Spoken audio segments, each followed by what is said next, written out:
लाल रंग इसका अपार, तीखा कम है फिर भी स्वाद, बेमिसाल बेमिसाल MDH Kashmiri, MDH Kashmiri. MDH।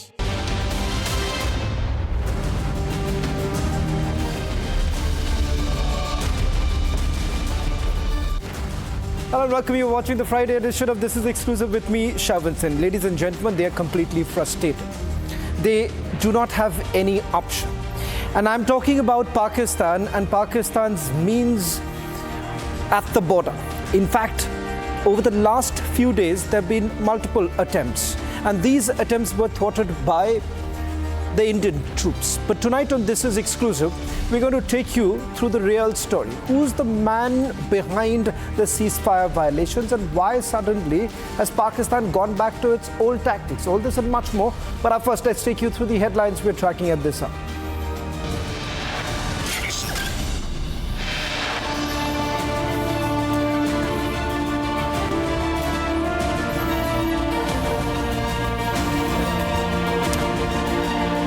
Pak poster boy resurfaces. Lashkar terrorist Hafiz Saeed spotted in Pakistan enjoying premium rides, all while tensions flare at line of control.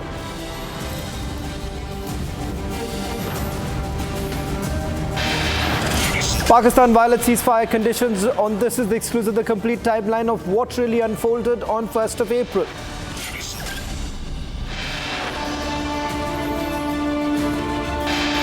Hindu seer brutally attacked and assaulted in Bengal. BJP stages protests and questions Mamata government's inaction.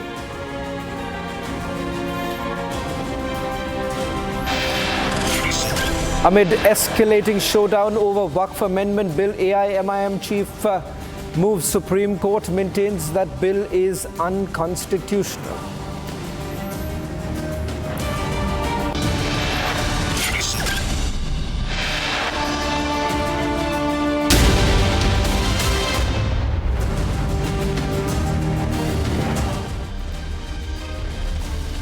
First up, these are the visuals that we bring you from 1st of April. Now, these are visuals of injured Pakistani personnel being taken away by their army after a failed bid to push the border action team into India. Now, to put this into context, on 1st of April, Pakistan's border action team, assisted by the Pakistan army, attempted to infiltrate the Indian side of the line of control from two posts. However, the infiltration was thwarted by India's Anti-Infiltration Grid, with several mines detonating as the BAT team advanced.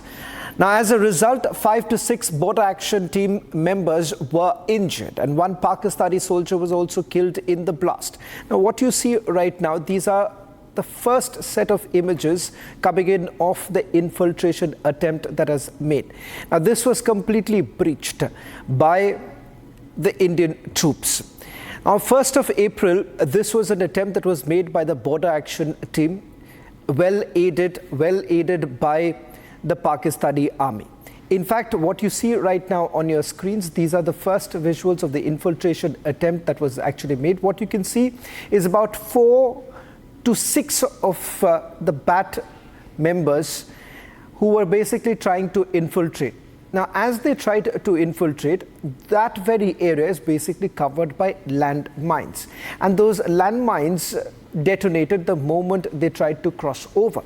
In fact, there is another set of visuals which we're going to play out in a short while from now, which will give you a full perspective of what really happened on that day and how Pakistani army, ladies and gentlemen, now caught on camera, carry on with their same old tactics. That is, provide fire cover to the terrorists and also carry on the infiltration attempt. Now, this was in the Krishna Ghati region when this action was actually taken.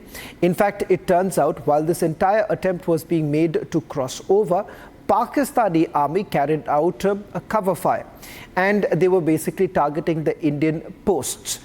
Now, what we're going to do right now, ladies and gentlemen, I'll come back to these visuals in a short while from now. But let me just put this into perspective. Now, on 1st of April, a nefarious infiltration attempt by Pakistan's border action team was assisted by the Pakistani army. It was foiled along the line of control. The operation, which basically included multiple mine blasts and heavy gunfire, left several Pakistani soldiers injured and one dead. Now, as tension escalated, Pakistan refused to back away. In fact, reports confirmed the violation of the ceasefire even on 2nd of April in the Krishna Ghati sector. Now, in this report, what we essentially attempt to do is take you through the entire sequence. While this has been known for a very long time that perhaps Pakistan resorts to this very action whenever it has been cornered. Ladies and gentlemen, but this has now been caught on camera. The fact that Pakistani army soldiers were killed in action, we are given to understand there were funerals that were also done of the Pakistani soldiers. All of it now caught on camera. Take a look. Pakistan's border action team, aided by their army, launched an attempted infiltration along the line of control on April 1st. The operation was swiftly thwarted by India's Anti-Infiltration Grid. At 1:20 p.m. on April 1st, Pakistan's border action team, supported by the Pakistan Army, made a concerted push to infiltrate through the Krishna Ghati sector in Poonch. Their attempt, however, was quickly intercepted by India's Anti-Infiltration Grid. Within minutes, multiple mine blasts rang out by 1:25 p.m. as the Pakistani BAT team stepped into a minefield. Thereafter, a barrage of 200 rounds from small arms was fired at Pakistani positions by Indian troops. Pakistani forces, including the 642 Mujahid Battalion of the 02 POJK Brigade, began launching mortar and small arms fire at the Indian posts. But the retaliation from India's 7 Jat Battalion proved effective in containing the situation. By 1:45 p.m., reports claimed that the Pakistani army was evacuating the injured. At least 5 to 6 BAT personnel sustained injuries, while one was killed. However, less than 24 hours after the failed attempt, Pakistan's aggressive posture continued with a second round of ceasefire violation along the same region. The cross-border firing comes nearly 4 years after India and Pakistan reaffirmed their ceasefire agreement along the line of control in February 2021.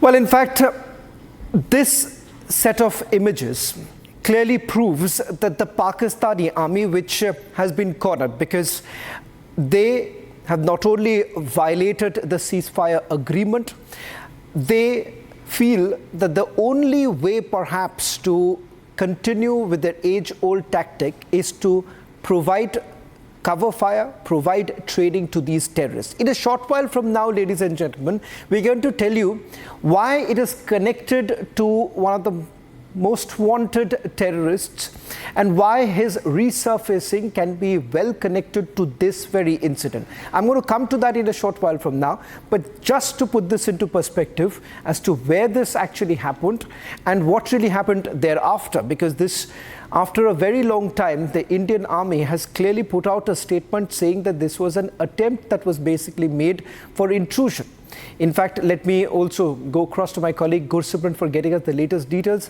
Gursimran, on our screens right now is that very video of BAT members trying to cross over. Walk us through the sequence of events. Sisha, when it was on the 1st of April, the things were normal on the line of control after the flag meeting between Indian side and the Pakistan on 21st of February 2025, and where it was agreed upon by both sides that the pact, the ceasefire pact that has been agreed in 2021 by the DGMO level talks, they will be completely abiding by the same. But all of a sudden on 1st February, it was in the broad daylight that an infiltration attempt was made from the Pakistani side. Indian Army saw some suspected movement. Before they could fire, ceasefire on that. There were loud bangs that were heard on the line of control. It was 1:25. It's roughly a plus minus 1 minute time. 1:25, they heard the loud bangs, to which they opened the fire. Since it was the area where the two Pakistani posts, which have the deployment of 642 Mujahideen that comes under the 2 POK brigade of the Pakistan Army, that area was covered by them. Indian Army opened the fire at the place where the loud bangs were heard, because that is the ahead of the fence. They opened the fire, to which the Pakistan retaliated. The retaliation was on the Indian post, after which the India has to retaliate on the Pakistani post. It went on for roughly 15 minutes, and then it came into being that there have been injuries to the Pakistani side. Immediately, there was no confirmation with the Indian Army that there have been confirmed casualties to the Pakistan side, because only there were visuals that came into the cameras that some people were being taken on stretcher back to the Pakistani side. But from the Nakyal, that is in the Pakistan-occupied Jammu and Kashmir, just opposite to the Slotri area of Poonch, the Slotri-Julas area, there came some of the confirmations that one of the Naik of the Pakistan Army, it's Naik Nasir, he has been killed in the landmine blast that has taken place. And after that, Indian Army was keeping a strict vigil, but roughly 24 hours after that, there was another set of ceasefire, but that was retaliated effectively and in such a manner that the Pakistan has to stop the ceasefire violation, that is the point-to-point, the post-to-post targeting that they were doing, that stopped on the 2nd of April evening, roughly around 7:30. Well, good Salman, I'll request you to stay on with us, because we are going to now tell our viewers, it is now connected. It is connected, ladies and gentlemen, to a man called Hafeez Saeed, the notorious most wanted man on whose head there is a 10 million bounty. Now, this is Pakistan's poster boy, Hafeez Saeed. Ladies and gentlemen, Hafeez Saeed, the notorious and most wanted in Pakistan, is now been given a complete red carpet that has been rolled for him. In fact, it turns out that there was a visit that was made by Hafeez Saeed, and that visit was in Pakistan-occupied Kashmir, in POK itself. Now, on your screens is Hafeez Saeed, who was spotted during Ramadan. In fact, let me just take you through the details of it. Now, these images come in just a day before the ceasefire violation has actually taken place. And the ceasefire violation has taken place in an area which is not very far away from the very place that was actually visited by this man. The most wanted, notorious mastermind of the 2008 Mumbai attack, Hafeez Saeed, who for the longest time Pakistan has been trying to sell by saying that he was under house arrest. Reality is that he is not under house arrest. In fact, perhaps he was not even injured when one of his close aide, Abu Qatal, was eliminated. And there were reports that were basically emerging from Pakistan that this terrorist was undergoing some treatment in a hospital. Now, these images that you see on your screens are of the very time that he visited Pakistan-occupied Kashmir. Now, let me just quickly take you through the details of the location where this incident has taken place, the ceasefire violation, and how far is it. We are being told that he was last spotted during the Ramadan in Pakistan. And the photos that have emerged right now of his luxury rides in his premium Land Cruiser, attending lavish iftar parties with no security presence actually inside. Now, if reports are essentially to be believed, projected as Shehbaz Sharif's poster boy, he was injured in the firing, as I mentioned just a short while back, that eliminated his close aide, Abu Qatal. Now, these pictures that you see, they are completely, tells us completely a different story. And the fact that this comes at a time when the ceasefire violation had taken place. Now, I'll just take you through the location where we're being told that he was photographed and how far is he. These 4 photographs of Hafeez Saeed, in fact, is from a location not very far away from where the bat action had actually taken place. He was spotted just on 1st and 2nd of April, and this was on the very day, the 1st of April, when the Pakistani army attempted to push the border action team into the Indian side, and they got trapped in landmines of the Anti-Infiltration Grid, and one Pakistani soldier was killed. 3 to 4 were basically injured. On 2nd of April is when Pakistan violated the ceasefire in Krishna Ghati sector of Punj. Now, importantly, what we are being told is this is essentially linked. Let me also quickly go across to my colleague Gursimran, who is getting us the latest details. Gursimran, how is it connected to Hafiz Saeed? Shawan, these photos of Hafeez Saeed is the answer to the question that what has changed for the Pakistan in last 40 days. That on February 21st, they were begging India for the ceasefire in the flag meeting that was held in the Chakandabag area of the Poonch district when India decimated the Pakistan's nefarious plan of the ceasefire, and India hit back to the Pakistan. Pakistan was begging, literally begging for the ceasefire, that they will abide by what has been agreed upon by the DGMOs. But what has changed in the last 40 days is the presence of Hafeez Saeed, because this photographs, the 4 photographs of Hafeez Saeed that has been accessed by the Republic, we are told that the agencies are having access to a large video, wherein he is being given a warm welcome by the cadre of the Lashkar-e-Taiba, that is believed it is from the Kot Murdan Khan, and somewhere of the last week of March. And then suddenly in the first week of April, we saw how on the 1st of April the things started moving, the escalating along the situation along the line of control, when the Pakistani bad teams, they attempted the infiltration into the Indian territory assisted by the Pakistani regulars, then the ceasefire violation. See, this area of the Poonch that is just opposite to the Pakistan's POJK, this area has been prone to the infiltration by the Lashkar-e-Taiba cadres. So there is no second thought that it was a Lashkar group that was trying to infiltrate, probably assisted by the special forces of the Pakistani side that always keep on being the part of this bad group. Now coming to these photographs, these are taken, the 4 photographs that we are being told that after analysis of these videos, it came into being that these photographs, these are of the recent days. These are not these are the old photographs, but these are recent photographs taken somewhere last week of the March. And here you can see that Hafeez Saeed is having free access, and that is the sole reason what it is believed by the agencies, that now the Pakistan is once again promoting Hafeez Saeed so as to destabilize Rajouri and Poonch, because reason being that on international border front they know that the security has been heightened, because after the interception of the latest group of Jaish-e-Mohammed, out of which 2 terrorists have been killed, 3 still at large, but a massive cordon is there on the international border area. So it becomes almost impossible for them to push another group of terrorists into the Indian side from this very area. So now they have shifted their focus back again to the line of control, where they are trying to push the more and more groups of Lashkar-e-Taiba, and that is probably the reason that Hafeez Saeed is back again with his lavish SUVs, and also he is being allowed to go to the iftar parties to enjoy whatever he can, so as he can reactivate his cadre, so to destabilize Jammu and Kashmir. Shawan. Attempted to basically reactivate his cadres, as my colleague Gursimran was pointing out. Now, in response to the rising threat of terror attacks in Jammu, the Indian Army is set to bolster its presence in the region with additional Rashtriya Rifles deployment. In fact, over 2,500 Rashtriya Rifle personnel will be stationed in the terror-affected districts of Jammu, particularly in areas like Riyasi and Udhampur, now which have essentially seen frequent terror activity. In fact, the elite RR units previously that were stationed along the border in Rajouri and Shopian will now reinforce the 16 corps based in Nagrota to enhance the security and counter-terrorism operations. In fact, remember, in the last 6 months, there was an increased activity coming in from the terror launchpads across the Krishna Ghati sector.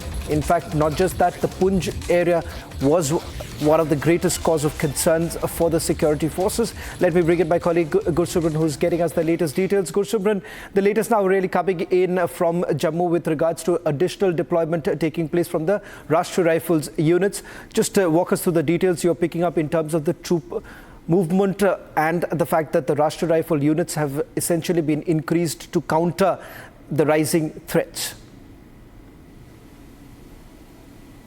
See, Shawan, that is what we are picking up from the sources in the Indian Army, that Indian Army is strengthening its deployment in the Jammu region. The deployment is being done in such a manner that the uniform force of the Indian Army that caters the RR, Rust Rifles troops in it, the three units of the Rust Rifles, these units are coming back to Jammu and Kashmir. Now they will be deployed in the Rihasi, headquartered in the Rihasi, and the deployment will be in the Rihasi, Udhampur, and also in some parts of Rajouri. Earlier also, before they were pulled out from Jammu and Kashmir, they had their presence in the Rihasi, parts of Rajouri, in the Thana Mandi, in the Naushera area, and then in the Udhampur district. They have taken part in the multiple counter-terror operations, but were fetched back due to the operational constraints of the Indian Army, that they have to redeploy at a different location. Now we are told that they are being brought back, and also with this, this means that additional 2,500 troops that are trained for the anti-terror operations, they are being brought back. They will first be immediately deployed in the Rihasi and Udhampur. Reason being that the Rihasi has seen the Shiv Khodi terror attack on 9th of June 2024, where 9 pilgrims of Shiv Khodi temple, they were killed by the Pakistani terrorist of Lashkar-e-Taiba. On the same day, Prime Minister Narendra Modi was taking oath, and soon after that we have saw that how Pakistani terrorist of Jaish-e-Mohammed killed a VDG member in the upper reaches of the Basantgarh in the month of June, when they killed him and then escaped from the area. So this area has once again seen the surge in the violence, and that's why the decision has been taken. We have got the confirmation from the different quarters in the Indian Army that the decision has been taken, and in a phased manner the uniform force of the Indian Army will be back in the Rihasi district, covering the area of the Rajouri, Rihasi and Udhampur. Well, thank you very much, Gursabran, for getting us the latest details. In fact, as there's an increased threat, this has been countered by the Indian Army, particularly in the Jammu region.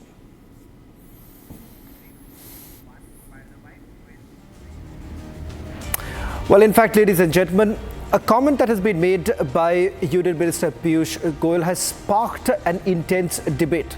This is with regards to startups in India vis-a-vis startups in China. Startup founders and leaders have basically stepped up to defend India's Union Minister Piyush Goyal with regards to the position that he had essentially taken, saying that whether at all Indian startups have essentially been able to live up to its expectations, or is it only trying to help, as they say, create food delivery system?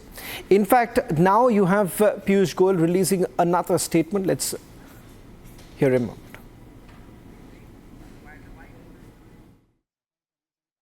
I go back extremely satisfied with the work done by our young startups, and very confident that my message to the startups has been received, save and except by some Congress party handles who are hell-bent on manufacturing a controversy where there is none.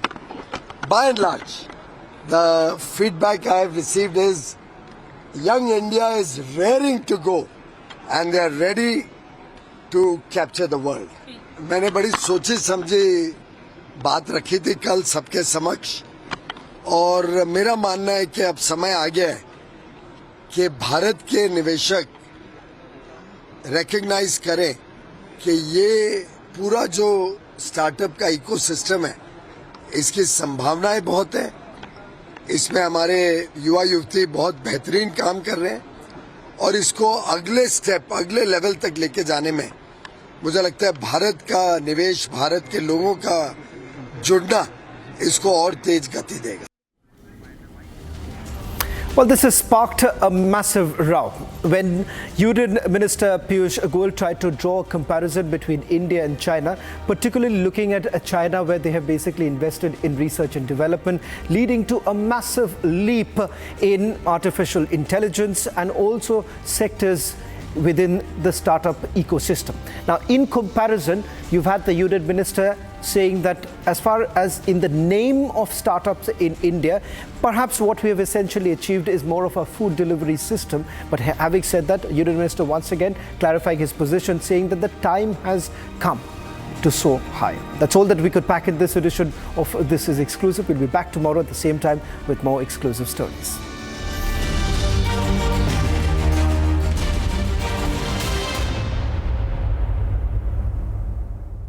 आज दही बड़ा खाने का मन है. वाह क्या स्वाद. असली स्वाद तो MDH दही वड़ा रायता मसाले से ही आता है. MDH